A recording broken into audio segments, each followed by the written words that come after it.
જો ગઈકાલે આપણે ચેપ્ટર ચાલુ કર્યું બરાબર છે પહેલું ચેપ્ટર હવે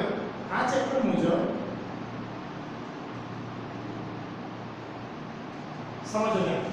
આ ચેપ્ટર મુજબ આપણે પહેલા પહેલું ગઈકાલે મેં તમને બધા પાકના તબક્કા બતાવ્યા આ તબક્કામાં હવે આજે આપણે પહેલો તબક્કો મેં તમને ગઈકાલે કહ્યો હતો કે ભૂમિને તૈયાર કરવી પહેલો તબક્કો શું હતો આપણો ભૂમિને તૈયાર કરવી ધ્યાનથી સમજો ભૂમિને તૈયાર કરવી એટલે કેવી રીતે કરવાનું સૌથી પહેલો આ સૌથી મહત્વનો તબક્કો છે પહેલા તો ભૂમિને ખેડવા હળ વડે ખેડી શકાય અને હળ વડે બે બળદ જોડીને પણ થઈ શકે અને ટ્રેક્ટરની મદદથી પણ થઈ શકે એટલે પહેલો પોઈન્ટ શું કે ભાઈ જમીનને હળથી ખેડવામાં હવે ખેડવાથી શું થાય તો કે એક તો જમીન ઓછી બને ખેડવાથી જમીન ઓછી બને બીજું શું થાય આપણને એમ થાય કે ભાઈ ખેડવાથી એક જમીન ઓછી બને માટી ઉપર નીચે થાય એટલે જે નીચેની પોષક તત્વો યુક્ત માટી હોય તે ઉપર આવે ઉપરની નીચે જાય આ રીતનો પ્રશ્ન બીજું હવે ઓછી બનશે ઓછી બન્યા પછી એક આપણે અંદર એને ખેડીએ એટલે ઊંડે સુધી જે ખોદાય માટી ઉપર નીચે થાય અને ઊંડે સુધી ખોદાય એટલે અંદર હવાની અવર જવર થઈ શકે એના લીધે જ્યારે તમે બીજ વાવો ને તો બીજ પણ ઊંડે સુધી જાય અને બીજ જ્યારે ઊંડે સુધી જશે તો ધ્યાનથી સમજો તમે જ્યારે વાવો એટલે બીજ પણ ઊંડે સુધી જશે અને ઊંડે સુધી બીજના જે મૂળ છે જે છોડના મૂળ એ શ્વસન કરી શકે આપણો પોઈન્ટ શું ચાલી રહ્યો છે હળથી ખેડવામાં આવે ખેડીએ એટલે જમીન ઓછી બને માટી ઉપર નીચે થાય ઊંડે સુધી ખોદાય એટલે શું થાય કે ભાઈ જ્યારે પણ છોડના મૂળને શ્વસન સહેલાઈથી થઈ શકે આ બધા તબક્કા થઈ શકે બરાબર ખબર પડે છે બીજું જ્યારે જમીનને ખેડવામાં આવે ને ઉપર નીચે કરવામાં આવે તો અળસિયાઓની વૃદ્ધિ થાય અળસિયા છે એ ખેડૂતના મિત્ર છે કેવી રીતે જ્યારે ખેડવામાં આવે ને તો આ ખેડવામાં ત્યારે એ અળસિયા મરી જાય તો એક પ્રકારનું ખાતર જ છે અને જ્યારે જીવતા હોય ને તો જીવતા પણ એ અંદર નીચે ઉપર નીચે થાય એટલે જમીનને કાણા વાળી ઊંચી બનાવે બીજું કે એ જ્યારે મળ ત્યાગ કરે જો એ ખાય પણ માટી અને મળ પણ ત્યાગ કરે માટીનો છે એટલે જમીનને સેન્દ્રિય ખાતર પણ પૂરું પાડે છે શું કરે છે જમીનને સેન્દ્રિય ખાતર પણ પૂરું પાડે ચલો પહેલા હળથી ખેડવામાં આવે હળથી ખેડવાથી એ શું બનશે કે ભાઈ એ ઓછી બનશે જમીન ઓછી બનશે એટલે એની માટી ઉપર નીચે જશે એની માટી ઉપર નીચે જશે તો એના મૂળ જમીનના જે છોડના મૂળ છે જમીનમાં ઊંડે સુધી જઈ શકશે અને ત્યાં ઊંડે સુધી એ શ્વસન પણ કરી શકશે બરાબર છે અળસિયાઓની વૃદ્ધિ થશે અળસિયાની વૃદ્ધિ થશે એટલે શું થઈ શકશે ભાઈ અળસિયાની વૃદ્ધિ થાય તો એ જમીનને સેન્દ્રિય ખાતરયુક્ત બનાવશે કેટલીક વાર તો છે ને કુદરતી ખાતર નાખીને પણ જમીનને ખેડવામાં આવે છે સમારની મદદથી ટ્રેક્ટરથી પણ ખેડવામાં આવે છે અને એ સરળતાથી ખેડી શકાય છે બરાબર છે આ રીતે જમીનને તૈયાર કરવામાં આવે છે આ તૈયાર થયેલી જમીનમાં પાક સારી રીતે વાવી શકાય એટલે પહેલો પોઈન્ટ જે આપણો છે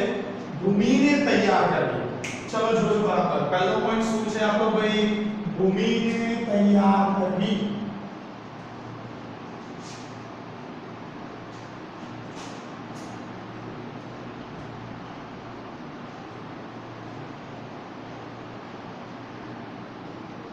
બરાબર છે તો જો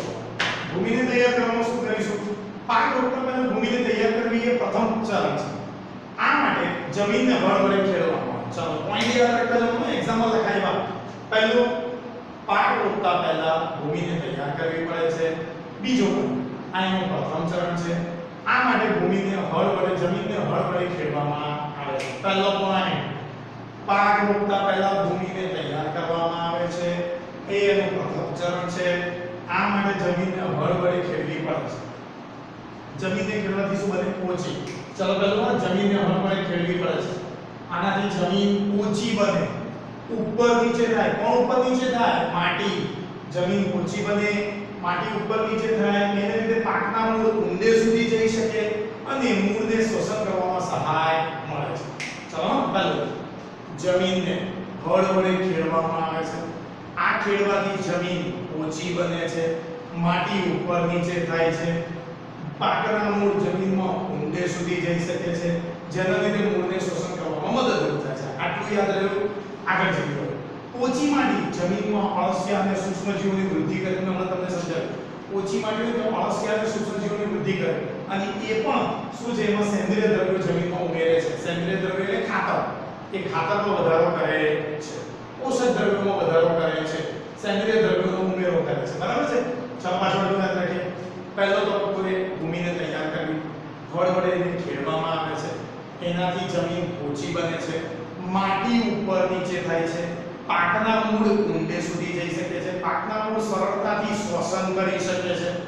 ત્યાર પછીનો પોઈન્ટ હવે યાદ રાખજો મૂળ શ્વસન કરી શકે છે આગળ ઓછી માટીમાં અળસિયા અને સૂક્ષ્મજીવોની વૃદ્ધિ થાય છે ઓછી માટીમાં અળસિયા અને સૂક્ષ્મજીવોની વૃદ્ધિ થાય છે અને એ સૂક્ષ્મજીવોની વૃદ્ધિમાં સહાયક થાય છે જેમ કે સેન્દ્રિય ખાતરોમાં વધારો થાય છે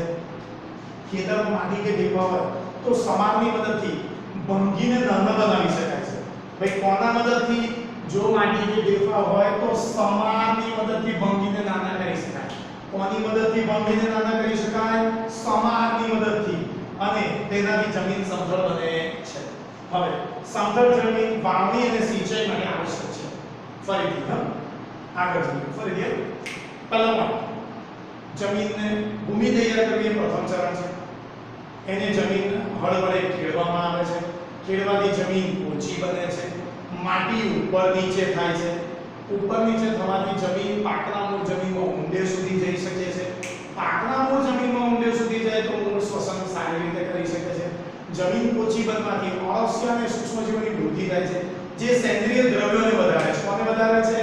સેન્દ્રિય દ્રવ્યો મારી સાથે બોલતા બોલતા કરતા જજો તો તૈયાર થઈ જશે સેન્દ્રિય દ્રવ્યોનો વધારો કરે છે જો જમીનમાં માટી કે ઢેફા હોય તો એને સમાનની મદદથી ભંગી અને જમીનને સમતળ બનાવવામાં આવે છે સમતળ જમીનમાં વાવણી અને સિંચાઈ માટે આવશ્યક છે સમતળ જમીન કોના માટે આવશ્યક છે વાવણી અને સિંચાઈ માટે કેટલીક વખત જમીનને ખેડતા પહેલા કુદરતી ખાતર પણ અંદર ઉમેરવામાં આવે છે હવે જમીનમાં બીજ રોપતા પહેલા જમીનને પાણી આપવામાં આવે છે જો સમતળ પહેલા ઢેફા ભાગવામાં આવે છે સમાનની મદદથી જમીનને સમતળ બનાવવા સમતળ જમીન વાવણી અને સિંચાઈ માટે આવશ્યક છે પછી શું કરવાનું કેટલીક વખત જમીનને ખેડતા પહેલા અંદર કુદરતી ખાતર ઉમેરવામાં આવે છે જમીનમાં બીજ રોપતા પહેલા એની સિંચાઈ કરવામાં આવે છે એટલે પાણી ઉમેરવામાં આવે છે અને તૈયાર કરેલી જમીન વાવણી માટે યોગ્ય છે આ તૈયાર કરેલી જમીન કોના માટે યોગ્ય છે વાવણી માટે બોલો ક્લિયર થયું આ કોનો પોઈન્ટ થયો ભાઈ ભૂમિને તૈયાર કરવી કોનો પોઈન્ટ થયો ભૂમિને તૈયાર કરવી ચાલો હવે આપણો નેક્સ્ટ પોઈન્ટ જોઈએ બીજો પોઈન્ટ રોપણી બહુ સિમ્પલ છે ભાઈ સમજો રોપણી એટલે શું તે કે ભાઈ પાકને વાવો એને શું કહેવાય રોપણી તેમાં બીજ વાવાય તો છે કે ગણી જેવા આકારનું સાધન એને હળની જોડે જોડી દેવાનું તે અંદર બીજ રોપતું જ જાય ગણી જેવા આકાર અંદર કૂપી જાય જમીનમાં અંદર એ બીજ રોપતું જાય બરાબર છે અત્યારે તો ટ્રેક્ટરની મદદથી પણ ટ્રેક્ટરની અંદર શું લગાડવામાં આવે છે કહું તમને ટ્રેક્ટર દ્વારા સંચાલિત વાવણીયાનો ઉપયોગ થાય કોનો ઉપયોગ થાય વાવણીયા એ વાવણીઓ પણ આવું જ હોય ગણી જેવા આકાર એમાં બધામાં બીજ ભરી દેવાનું પછી ટ્રેક્ટર આખા જમીન ખેતરમાં ફેરવી દેવાનું તો એ શું થાય કે ભાઈ અમુક અંતરે બીજ વાવાતા છે અને અંતરે બીજ વાવાય ને એટલે એના લીધે ઘણો બધો સારો ફાયદો થાય આવશે ધ્યાનમાં આ રીતે કામ કરવામાં આવે છે તો જોઈ લઈએ આપણે પહેલું રોપણી પાક ઉત્પાદનનો સૌથી મહત્વનો તબક્કો છે રોપણી પાક ઉત્પાદનનો સૌથી મહત્વનો તબક્કો છે વાવણી પહેલા સારી ગુણવત્તાવાળા બીજની પસંદગી કરવામાં આવે છે વાવણી પહેલા સારી ગુણવત્તાવાળા બીજની પસંદગી કરવામાં આવે છે જો પહેલું શું યાદ રાખવાનું વાવણી પાક ઉત્પાદનનો સૌથી મહત્વનો તબક્કો બીજું યાદ રાખવાનું સારી ગુણવત્તાવાળા બીજની પસંદગી કરવામાં આવે છે ત્યાર પછી બીજ કેવા હોવા જોઈએ સ્વસ્થ અને તંદુરસ્ત હોવા બીજ કેવા હોવા જોઈએ સ્વસ્થ અને તંદુરસ્ત જે બીજ હોય સ્વસ્થ અને તંદુરસ્ત હોય જો એ રોગવાળા હોય તો પાક પણ રોગવાળો જોઈએ ને ભાઈ ત્યાર પછી પરંપરાગત રીતે જો બીજની વાવણી કરવા માટે વાપરવામાં આવતું ઓજાર ગળણી આકારનું હોય છે એને ઓરણી કહેવાય વાવણી કરવા માટે વપરાતું સાધન એ ગળણી આકારનું એને શું કહેવાય ઓરણી હવે બીજને ગળણીની અંદર નાખવામાં આવે છે અને દરદરાણીવાળા છેડાઓ બે કે ત્રણ પાઇપમાંથી પસાર થાય છે આ છેડાઓ માટીમાં ફૂટીને ત્યાં બીજનું સ્થાપન કરે છે આજના જમાનામાં ટ્રેક્ટર દ્વારા સંચાલિત વાવણીયાનો ઉપયોગ થાય છે ટ્રેક્ટર દ્વારા સંચાલિત વાવણીયાનો ઉપયોગ થાય છે એના દ્વારા બીજમાં સમાન અંતર અને ઊંડાઈ બની રહે છે હવે વાવણી હોય ને તેનાથી બીજમાં સમાન અંતર અને સમાન ઊંડાઈ બની રહે છે હવે બીજ માટીથી ઢંકાયેલું રહે છે બીજ કેવું રહે છે માટીથી ઢંકાયેલું કોના દ્વારા થઈ શકે છે વાવણિયા દ્વારા ચલો યાદ રાખી લઈએ પહેલું શું એક સારો તબક્કો છે એમાં પહેલો શું પાક ઉત્પાદનનો સૌથી મહત્વનો તબક્કો છે વાવણી પહેલા સારી ગુણવત્તાવાળા બરાબર યાદ રાખજો સારી ગુણવત્તાવાળા બીજની પસંદગી કરવાની પહેલો પોઈન્ટ શું સારી ગુણવત્તાવાળા બીજની પસંદગી કરવાની બીજ સ્વચ્છ અને તંદુરસ્ત હોવા જોઈએ સ્વચ્છ અને તંદુરસ્ત હોવા જોઈએ હવે વાવણી કરવા માટે જે ગળણી આકારનું સાધન વપરાય છે એને ઓરણી કહેવાય શું કહેવાય એને ઓરણી એને હળ જોડે જોડી દેવામાં બીજું બીજની ગળણીની અંદર નાખવાથી તે ધારદાર અણીના છેડાયુક્ત બે કે ત્રણ પાઇપ આવે અંદર ત્રણ છેદ હોય બે કે ત્રણ પાઇપ એ અંદર ખૂબે અને તમે જેમ ફેરવો એમ અંદર બીજ વવાતા જાય બરાબર છેડાઓ માટીમાં ખૂબીને ત્યાં બીજનું સ્થાપન